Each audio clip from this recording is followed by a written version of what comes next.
Joining us now, Steve Bannon. Steve Bannon is the chairman of Citizens for the American Republic. We had dinner with him last night. He hosted a dinner, and one of the guests there, Jerome Riviere, who was just on our show live here at our galactic headquarters at 7:30 from France. He's a member of the EU Parliament there, just got elected with a national rally party of Marine Le Pen. We got a lot going on. Steve, short on time. He's got a TV interview coming up. Steve, great to have you with us, man. Great dinner last evening. Fabulous. Thank you. All these different populist nationalist movements throughout the world. And one of the things I try to do is when senior members, Louis Lowe and Jerome Rivera, are both in town, we try to always to be available, to introduce them to prominent members of the media, the administration, other conservatives around town. So I thought last night was a terrific dinner, and we learned a lot about what's going on in France. I got to tell you, you really know how to host a dinner. It was just a fabulous event, and you gave everybody an opportunity to ask questions and intermingle with these two government officials from France, part of the Marine Le Pen movement. I want to get to a couple issues. You were on my show earlier in the week talking about Joe Biden and China. It got all over the place. As you know, we pushed it out, and there was a bunch, about 15 media outlets picked up your interview with me, and it took about 36 hours, and Biden changed his tune. Did you have an impact? Well, look, who knows? I mean, your show is obviously its dominant position in one of the key battleground states in Virginia makes it a show that, if your audience doesn't understand, there's a lot of people listen to the John Fredericks show because it takes the temperature of the Trump base, and particularly in a key battleground state like Virginia. I obviously something happened in those 72 hours or 48 hours. I mean, Joe Biden came out, and here's the interesting thing.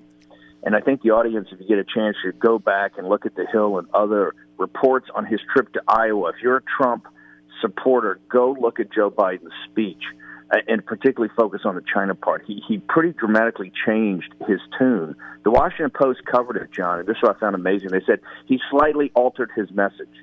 No, he went from, hey, they're good guys, the Chinese Communist Party are good guys, and they're not strategic competitors, to, oh, yeah, well, they are strategic competitors, and we have to focus on this. But what was most important was just one string of misrepresentations and lies about his relationship with China, and particularly his what he's done, the actions that he and Obama took against China.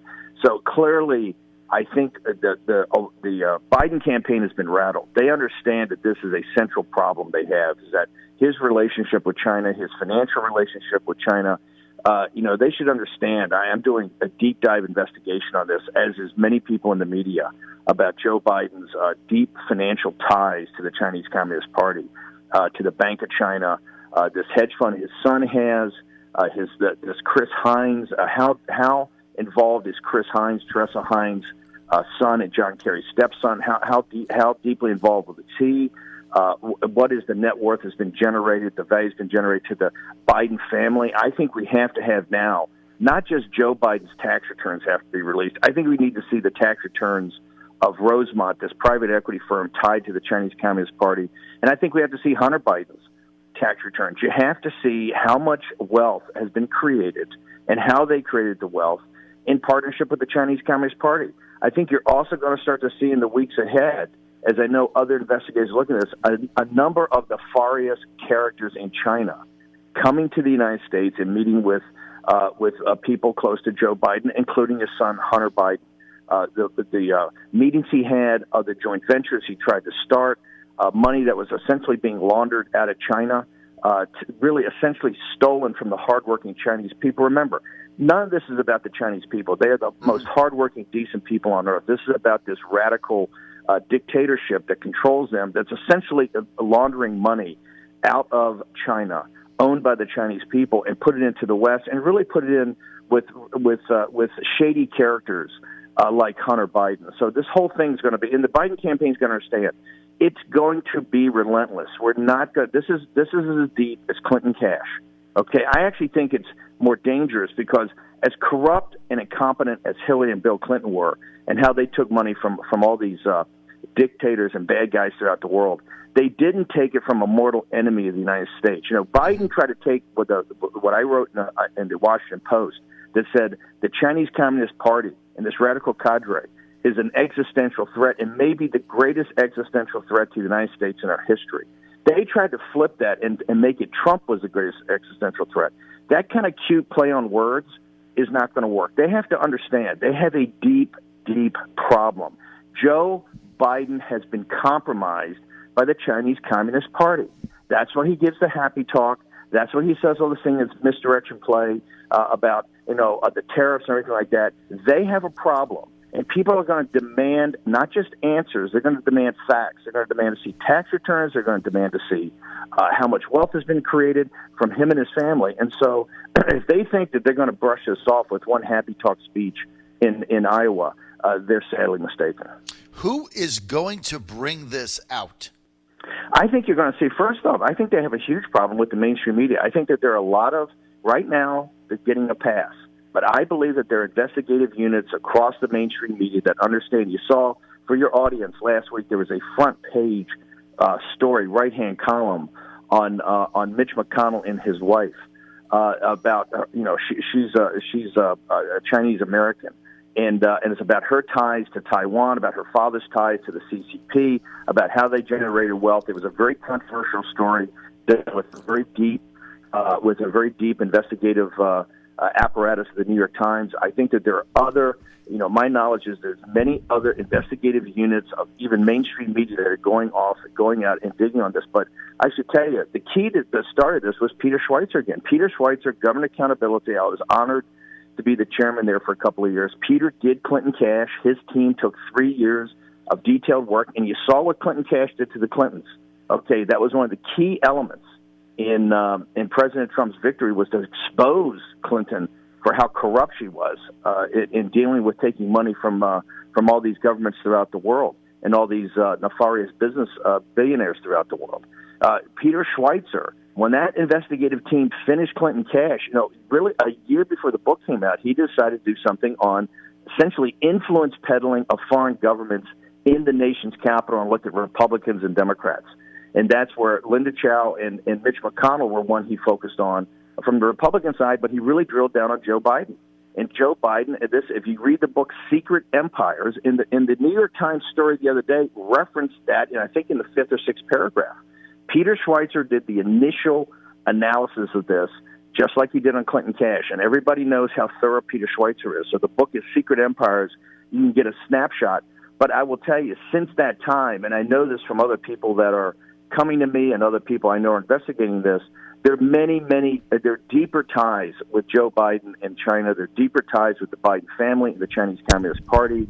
That all has to be. And if Biden and his campaign think that they're going to get a pass by having some happy talk speech and have a couple of lines in there in Iowa, they're just sadly mistaken. We know that they're nervous.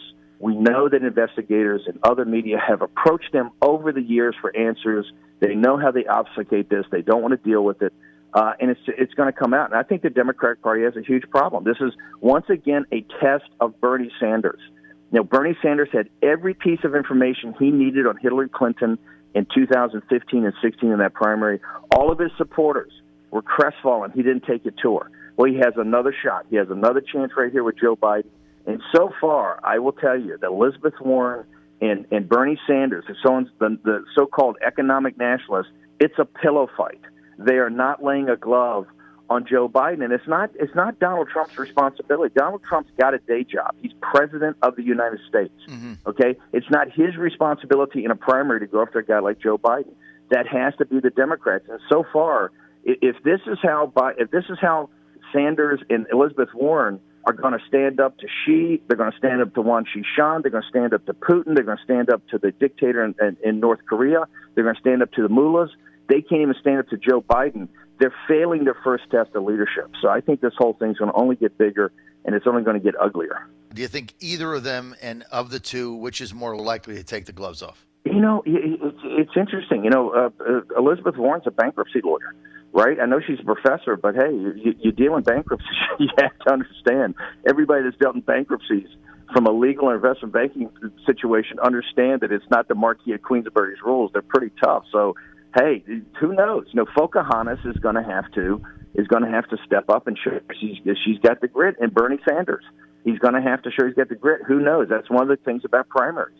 When Donald Trump started, and I know you're going down to the to the big kickoff rally next week in Orlando. Yes. And we're proud. I don't know if you've announced, but we're proud that the Corps is proud to be a sponsor of the show next week, which I think is going to be great and a great situation for the president. When Donald Trump was at the top of the escalator, I think he was in 7th place. People dismissed him. I mean, John, that's where you were kind of groundbreaking. You were up there doing it live. Breitbart, I think we had a 5-man team up there. That's right. We took Trump seriously, but nobody else took him seriously. Nope. He was in 7th place. They thought it was all a stunt. They thought it was so.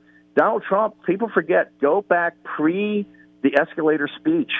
People didn't see it, didn't feel it, etc. And you just don't know. So the Democratic primary, that's the reason you have primaries. That's what democracy is about. To see these guys step up to the plate. You would think someone like Kamala Harris, being a tough prosecutor, would be able to do this. But so far, vis-a-vis Joe Biden, and vis-a-vis Joe Biden's exposure on the central issue of our time, which is the geostrategic relationship with China, and given how Wall Street has sold out the working class, given how corporate America, 600 companies yesterday, sent President Trump a letter on these tariffs, not understanding it's not simply about tariffs. It's about massive structural reform of the Chinese economy that has to happen for jobs to start to come back to the West and for the Chinese people to be free. That letter was outrageous. It's once again corporate America putting their own limited self-interest before the good of the nation. And this is what we've had. This is what the elites in this country don't understand. Joe Biden has been a part of that. Joe Biden has made money off that. And somebody's going to help him. I tell you, I'm going to be relentless in this thing. We've got investigators. We're going to be relentless. So I would hope the Democrats step up and do their duty. But to me, it's an embarrassment for the Democrats to be running a primary where they simply do not lay a glove on this guy. Well, let's see. I think if anybody does it, it's going to be Warren. I think she's moved ahead of Bernie Sanders in some polls now. I think she's got a very serious challenge to Biden. Hopefully she'll do that. I know that you have to take off, but just one other comment. Hong Kong protests. What happens? Listen, here's the thing for your audience. You have to stay tuned. I think this weekend is going to be big. You are seeing kids, and if you got to, go to YouTube and see what happened the other day when the goons in the Hong Kong police force, driven by the PLA, when these guys had a police riot essentially and beat these kids senseless, hit them with rubber bullets. You have young people protesting for capitalism. This is not a bunch. These are kids that are well educated. They do their homework while they're protesting.